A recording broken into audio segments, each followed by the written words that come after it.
Olá, meus amigos, um dia de muita paz para todos nós. Hoje, exatamente 2 de dezembro de 2022, estamos nós reunidos para estudarmos a obra Ave Cristo. Momentos bem desafiadores para a nossa querida Lívia. E vamos envolver a nossa irmã Aramita, que irá fazer a nossa prece de gratidão, e logo depois ela fará a recapitulação do nosso último estudo. Senhor Jesus, graças te damos por essa oportunidade. Que oportunidade? Oportunidade de encontro, oportunidade de conversas fraternas, de desenvolver amizades, de fazer um lanche super mara, super top. Graças te damos por isso e também por esse lanche, por essa grande refeição espiritual que agora vamos continuar, ouvindo a história de Lívia, ouvindo a história de Tassiano, essa história que já aconteceu há mais de 1000 anos e ainda, graças a Emmanuel, chegou até nós para que possamos nos vermos nessas outras vidas e que possamos ajeitar os nossos caminhos, melhorar as nossas decisões, que é possível ser fiel e perseverar mesmo na dificuldade. Ajuda-nos, Senhor, para que compreendamos que essas vidas, essas lições não são ao acaso, não é só entretenimento, é para que nós possamos nos espelhar nelas e continuar a nossa viagem, o nosso caminho rumo a Ti, que nos espera há séculos e séculos. Que assim seja.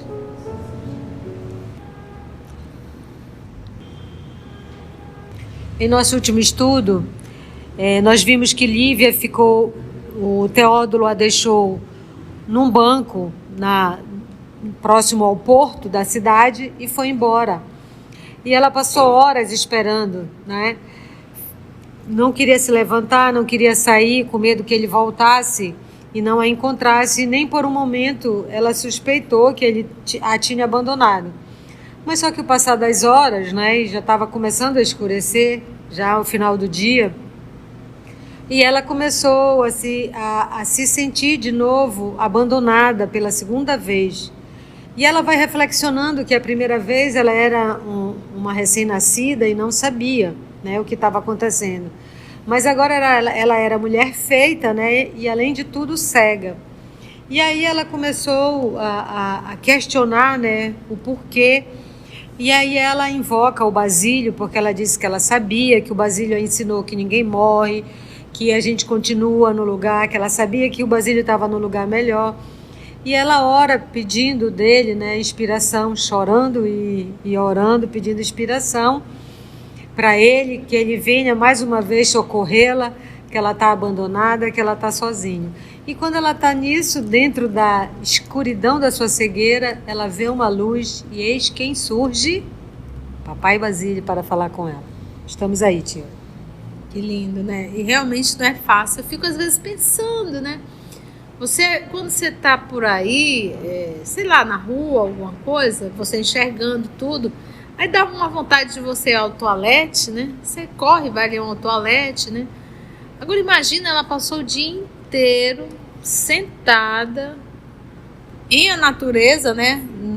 Pelo jeito não tinha nem um telhadinho para cobri-la, vento, sol, ouvindo vozes e esperando, sem beber água, sem ir ao toalete, sem comer nada. O nosso querido amigo Augusto não pôde se fazer presente hoje. Quem vai emprestar sua voz ao Basílio é o nosso querido Wesley. Então vamos lá. Nesse momento aí delicado, ela sozinha na praça vê essa luz, envolvida em claridade inexprimível, que o fazia mais jovem.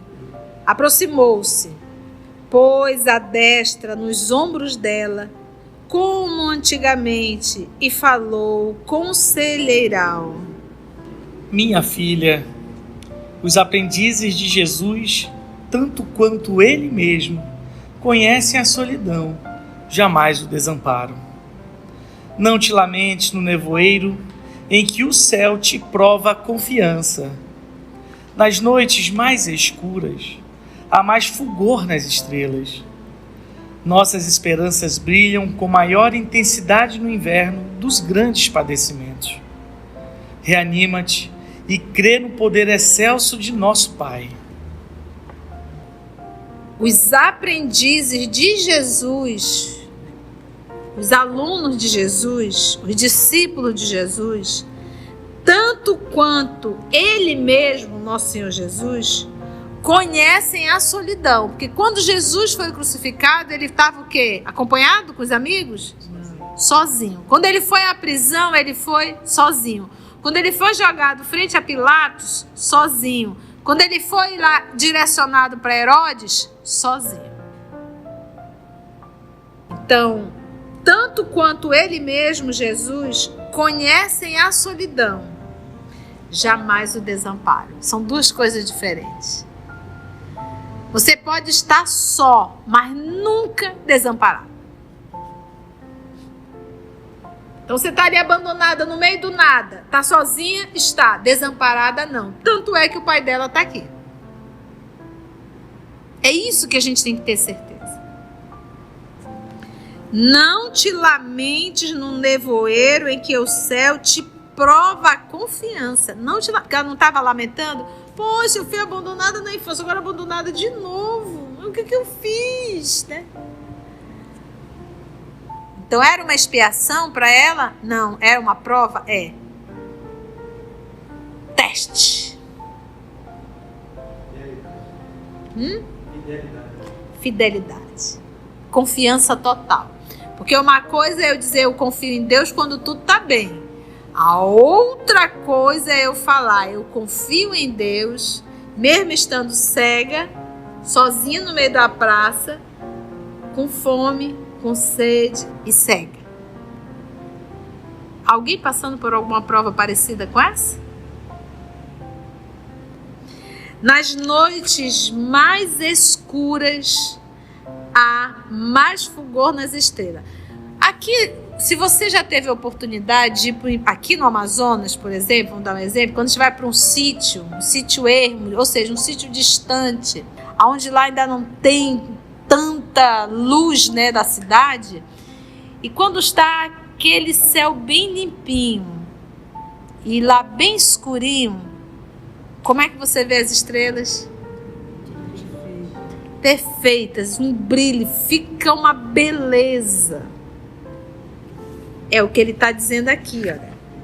Nas noites mais escuras, há mais fulgor nas estrelas. Então, quando você está passando por uma dor, por uma prova, por um processo difícil, que seria aí a escuridão, a tua oração, ela se torna muito mais brilhante quando tu busca. Tu consegue enxergar o que antes tu não conseguia enxergar. Porque quando a gente tem saúde, a gente está fazendo besteira. Quando a vida nos chama a uma prova, a um teste, é aí que tu vai enxergar as estrelas. Nossas esperanças brilham com maior intensidade no inverno. Porque como é que tu vai ter esperança se está tudo muito bem? É quando o inverno chega, a dificuldade chega, quem vai te movimentar? A esperança, a fé. Reanima-te e crê no poder excelso de nosso Pai. Ou seja, gente, aconteça o que acontecer, confia em Deus. Confia. Esse confiar não é sermos passivos. É uma confiança ativa. Porque o que Deus quer é o bem para todos. Deus nunca vai querer o mal ou anuir com o mal. Quando o mal acontece, não é com autorização divina, é com teimosia humana.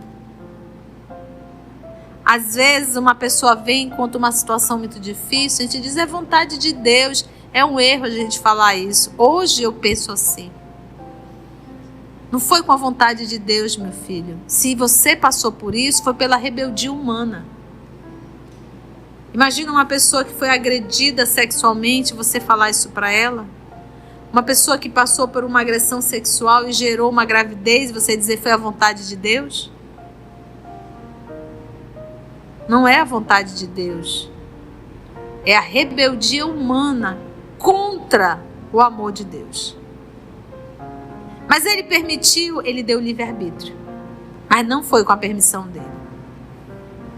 O espírito Basílio fez ligeira pausa. Acariciou-lhe a cabeleira castigada pelos sopros do vento e continuou. Realmente, nós te precedemos na inevitável viagem do túmulo.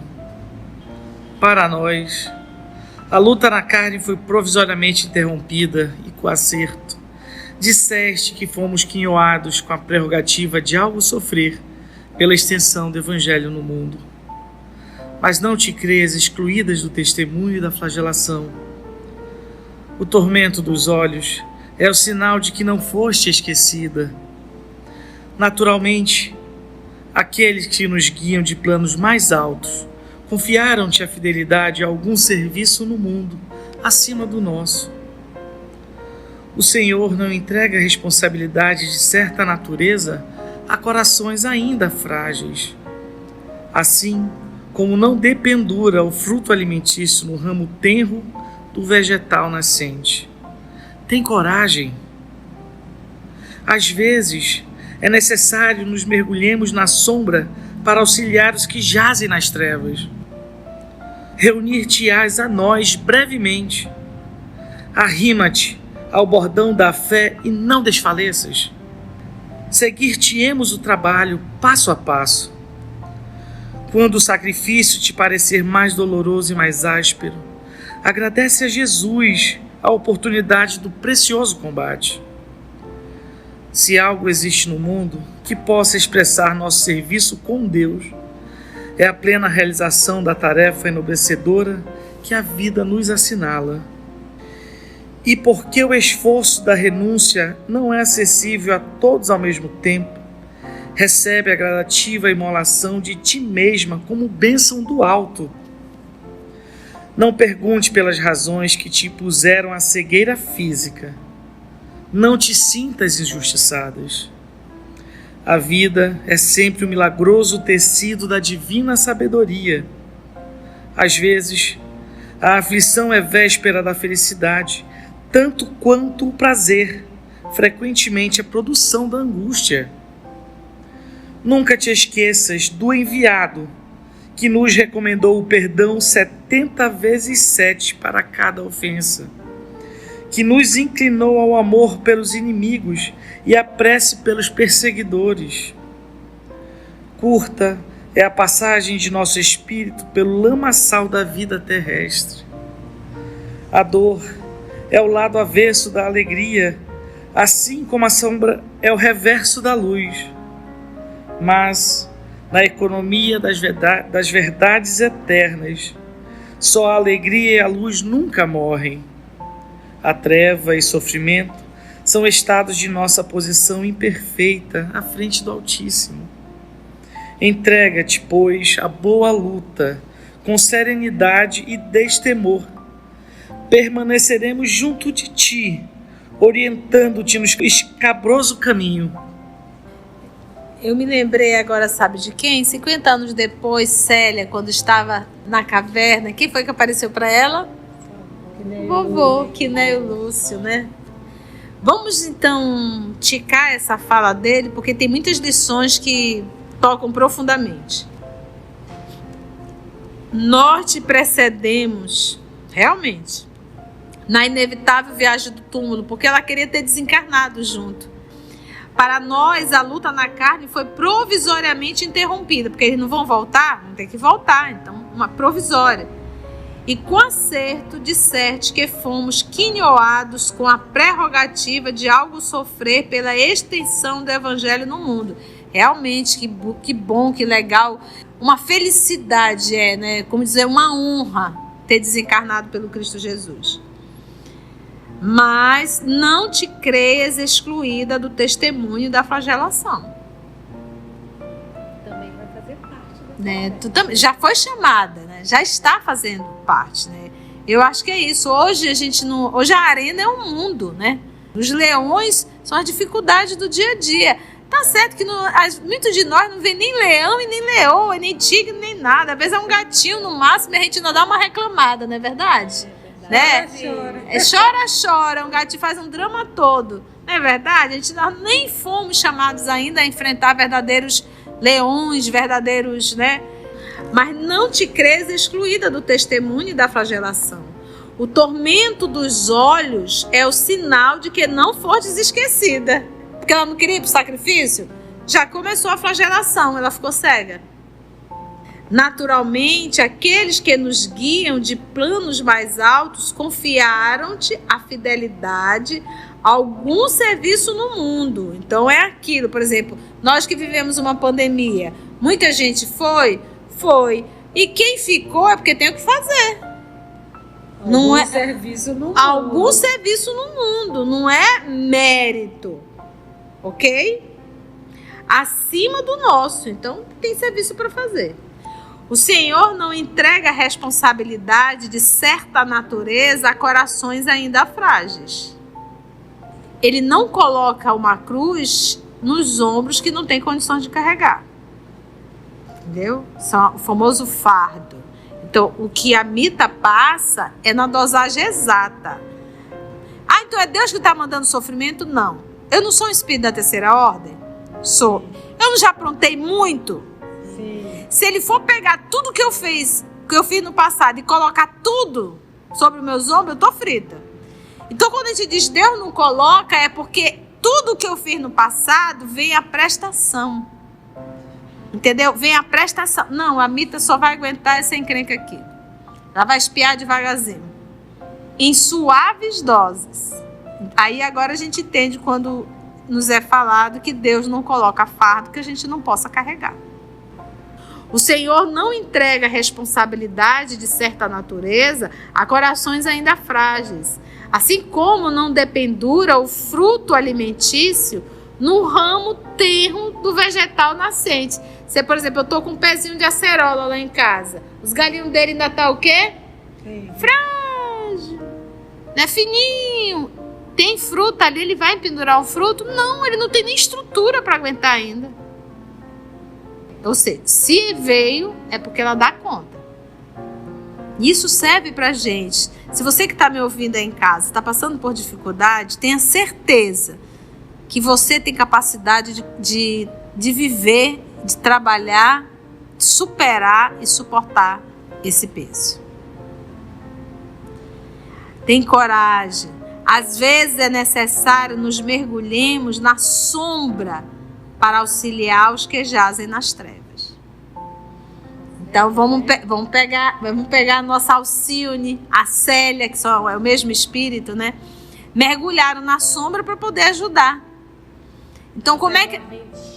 exatamente. Como é que a gente quer ajudar sem ir para a chuva?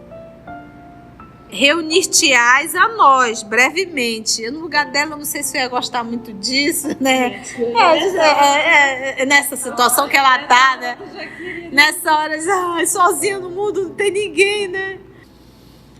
Arrima-te ao bordão da fé, arrima-te, ampara-te. Bordão ali, o cajado, tá? Então, vamos lá. Ampara-te no cajado da fé, porque o cajado é aquele que sustenta, né? E não desfaleças. Seguir-te-emos o trabalho passo a passo. Ou seja, ela vai estar desamparada? Quando o sacrifício te parecer mais doloroso e mais áspero, agradece a Jesus a oportunidade do precioso combate. Ou seja, não abre a boca para reclamar, abre a boca para agradecer. Precioso combate. Quando falo em combate, eu já lembro de quem?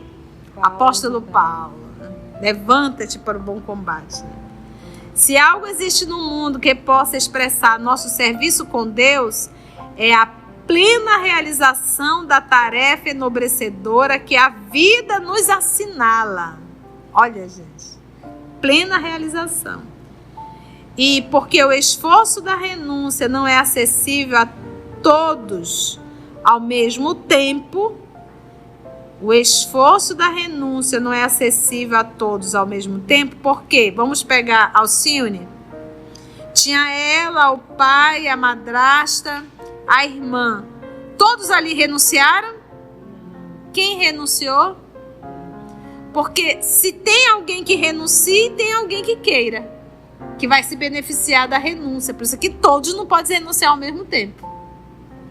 Como diz, alguém tem que ir para o sacrifício.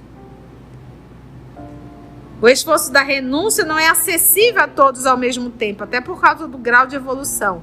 Recebe a gradativa imolação de ti mesma. A imolação é o quê? É colocar, é sentar no pudim, ficar ali deitado? Não. Quem é que vai para a imolação? A gente lembra logo de quem? Do cordeiro, né? Sacrifício, tá, gente? De ti mesma como bênção do alto. Não perguntes pelas razões que te impuseram a cegueira física. Não fica ali questionando, mas por quê? Porque ela estava. Não te sintas injustiçada. A vida é sempre um milagroso tecido da divina sabedoria. Ou seja, está tudo ali o quê? Entrelaçado. Às vezes, a aflição é véspera da felicidade. Não é verdade? Você está tão aflito, tão agoniado, no dia seguinte resolve tudo.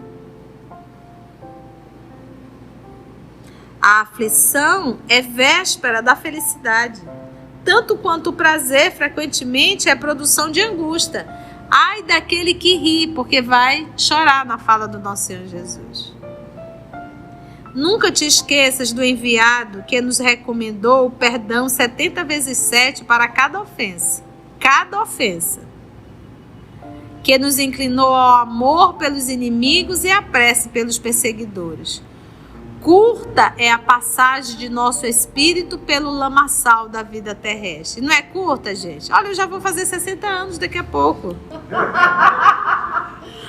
Já completei 50, né? Mas não é rápido, gente. Já desse a gente estava fazendo 15 anos. Curta é a passagem de nosso espírito pelo lamaçal da vida terrestre. Lamaçal. A dor é o lado avesso da alegria. Assim como a sombra é o reverso da luz. Mas na economia das verdades eternas, economia. Gente, quanta sabedoria. Só a alegria e a luz nunca morrem. Quando ele fala aqui das verdades eternas, o que é a verdade eterna senão a moral, o amor cristão? Quem ama verdadeiramente, quem é um ser moral, esse está sempre aonde? Na alegria da paz de consciência e na luz da liberdade de consciência. Porque quando a gente fala em liberdade de consciência, liberdade de atitude, a gente pensa em eu fazer o que quer. Não, só é livre aquele que faz o que deve. Um vicioso, ele é um escravo do vício, ele não tem liberdade. Livre é aquele que escolhe o melhor para a sua condição de espírito. Treva e sofrimento são estados de nossa posição imperfeita à frente do Altíssimo. Entrega-te, pois, à boa luta, com serenidade e destemor. Permaneceremos junto de ti, orientando-te no escabroso caminho. Basílio imprimiu longo intervalo às considerações que emitia, enlaçando com ternura a filha jubilosa. Lívia respondeu-lhe o gesto de carinho, como se quisesse retê-lo no próprio coração. Todavia, embora encorajada e ditosa, refletia no imediatismo do mundo. Que seria dela quando se visse novamente só? Cair à noite, onde abrigar-se? Estaria sentenciada a enregelar-se na via pública? Pensa no frio? O benfeitor espiritual percebeu-lhe os pensamentos e logo a eles respondeu: Não temas. O Pai que nutre os passarinhos cada manhã jamais nos esqueceria. O socorro não tarda. Não cerres o coração à bondade e à confiança, para que o Senhor não encontre dificuldades em ajudar-te. A cegueira dos olhos não é inutilidade da alma. Recorda a nossa pobreza laboriosa. Não encontrávamos ambos na música a nossa razão de viver? Cenas do próximo capítulo. Queridos amigos, e assim agradecemos a Deus, nosso Pai, agradecemos a Jesus, o amor de nossa vida, e até o nosso próximo encontro, se Deus assim nos permitir.